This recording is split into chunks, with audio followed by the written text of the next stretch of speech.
इसी बात को यदि दूसरी दिशा से शुरू की जाए तो यों कहा जा सकता है कि विलक्षण बुद्धि राणा उदयसिंह ने भी समय के रुख को पहचान रखा था। वे जानते थे कि तोपों और तीरों के इस युद्ध में विजयी अंततः तोपों और बंदूकों को ही होना है। चित्तौड़ सर्वस्व होम कर भी अपनी रक्षा में आगे भी 2 बार असमर्थ रह चुका था। सिसोदिया केसरिया कर सकते हैं, जौहर कर सकते हैं, इस प्रकार चित्तौड़ में तीसरी बार साका भी हो सकता है, परंतु इतना मूल्य चुकाने के बाद भी चित्तौड़ दुर्ग की रक्षा हो सकना असंभव है।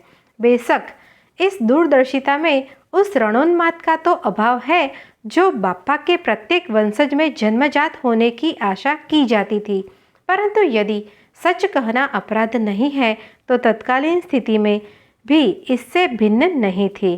तब भी ये बुद्धिपूर्ण तर्क तत्कालीन सामंतों को समझाता कौन, और फिर समझाने पर भी उनकी समझ में आता क्या? सच तो यह है कि इस विवाद के दोनों परस्पर विरोधी पक्ष इतने प्रबल आधारों पर आधारित है कि इनमें से एक को भी आज दिन भी गलत कहने का साहस नहीं होता। पहले इस बुद्धिमत्ता और दूरदर्शिता पूर्ण तर्क को ही लीजिए। यदि सभी सामंत वर्ग इस तर्क को अपनाकर राजा भारमल की कोठी में जा बैठते तो क्या महाराणा प्रताप का सुयश इतना व्यापक और स्थिर हो पाता जितना कि वह आज भी बच्चे बच्चे की जबान पर है और जिसका नाम लेते ही हर एक हिंदू का सिर 1.5 बिलस्त ऊपर उठ जाता है। उधर दूसरे पक्ष को अपनाकर तो मेवाड़ और उसका सिसोदिया वंश इतना बल क्षीण हो गया कि उसके बाद एकाध बार को छोड़कर कभी अपना सिर भी ऊपर नहीं उठा सका। माना कि पहले मार्ग को अपनाकर मेवाड़ भौतिक समृद्धि में आम्बेर राज्य के समान या उससे भी अधिक समृद्धिशाली बन सकता था, परंतु इस दूसरे मार्ग ने उसके नाम को जो कीर्ति के शिखर पर इतना ऊपर चढ़ा दिया है कि जिसकी उपमा ढूंढ निकालना आसान नहीं है।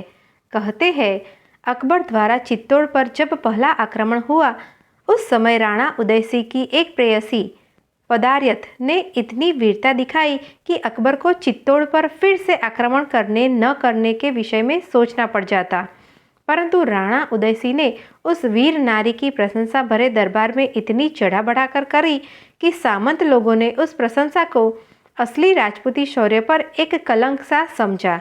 इससे उस पदार्यथ को षड्यंत्र पूर्वक समाप्त करवा दिया गया। राणा उदयसिंह को अपने इस प्रेयसी का, एक वीर नारी का वध इस नीचता पूर्वक हुआ देखकर सामंतों के प्रति अरुचि सी हो गई। तब भी उन्होंने चित्तौड़ दुर्ग का परित्याग तो नहीं किया।